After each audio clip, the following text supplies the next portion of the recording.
finally, we have a very, very special guest. Everyone, please warmly welcome Ms. Sarah Àlainn.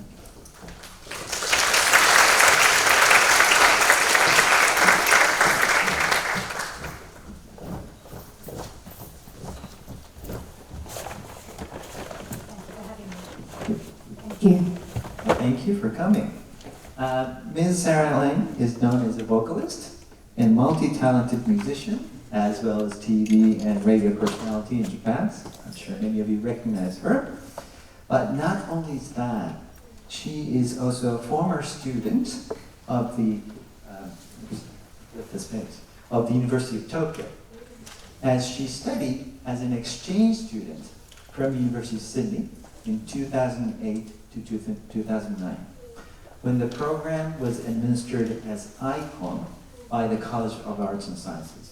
I'm a College of Arts and Sciences faculty, so that's very special for me. And actually, she kindly remembers a course she took from me, so I'm very honored. This is actually, therefore, a homecoming for her, even though you're at the Hongo campus this evening. Welcome back to the University of Tokyo. Thank you, it's great to be back.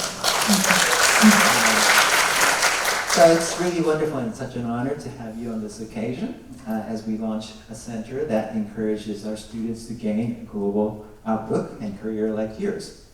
So I was wondering if you could share your insight with the audience as a senpai, especially for the students here. I guess my first question is, it's been a little more than maybe a decade since you studied at Quite a while, yes. Quite a while, yes. Yeah. I was young. We all were. Can you tell me why you decided to come to the University of Tokyo and what you remember about those days as a student? So this is going to sound very wrong, but my first choice wasn't Japan. There's a happy ending, trust me.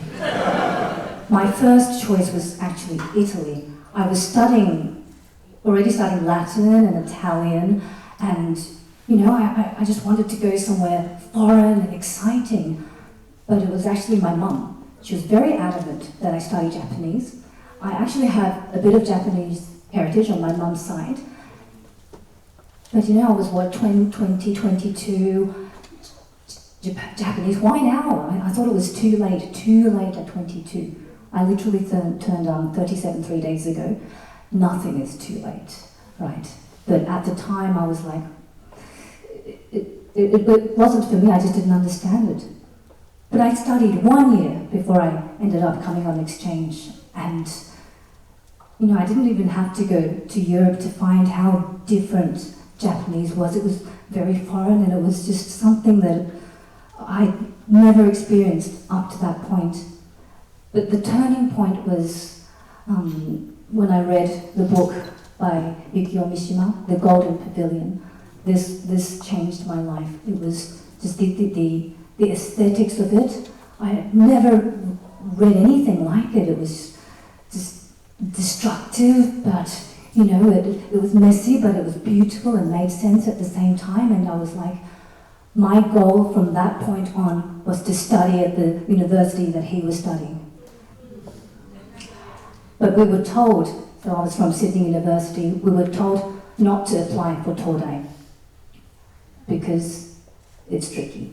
It's not worth it. But I put it as my first preference, and it was my dream to come study here. So that was how it began. And actually a few years ago, I performed at the Golden Pavilion, and I even met Miwa Akihiro-san, who was very close to Yukio Mishima. So there you go.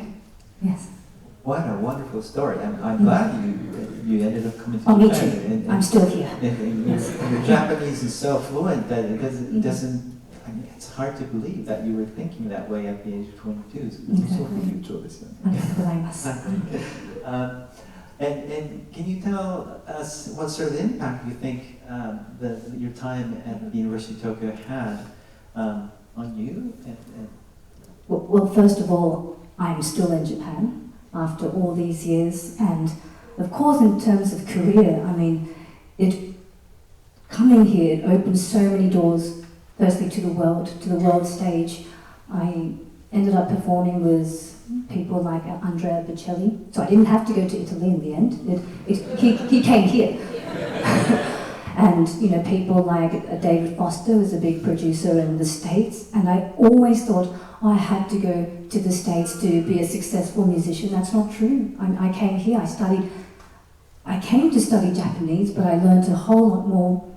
But I think the exchange didn't end when the exchange ended. I mean, ICOM for me, it still continues in a way.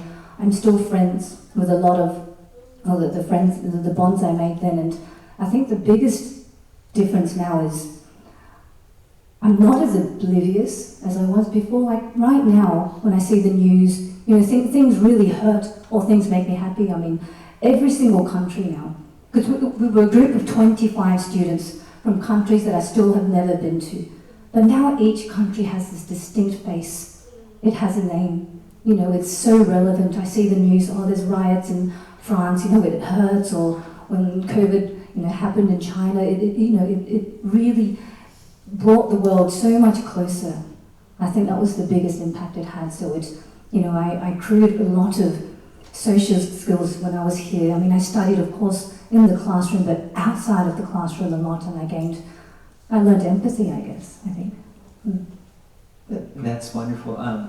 You know, studying abroad, you know, forming a new social bond, making friends is just a very, very important part of that experience. So that's great. You're just so talented and versatile, and I'm sure linguistically and many other aspects, and I'm sure you had many career options in your life. And what advice do you have on students who are here and who may watch this later? Can you give them advice to these students? Well, I can only speak from my personal experience, but so Japan for me was this accident. It was a beautiful accident. Nothing happened the way that I intended it to, but it still worked out. It was challenging. It is still challenging, but I learned a whole lot more than, because my major was linguistic languages, but I learned a whole lot beyond Japanese. So, you know, and I think most of all, I really miss being a student. These are going to be the best years of your life, I think. They still are for me. So just take it all in, you know, even things that you're not sure of at first. You don't know where it will lead to. There are so many paths, and like it did for me, it could literally change your life. Thank you. Thank you. That's such a wonderful answer. So I want to go on, but I know you're getting a bit thirsty, but I've taken the liberty of being a little pushy and asked her to share her beautiful voice and brilliant talent with us before we move on to dinner. So, I'd love to. Yes, of course. Thank you.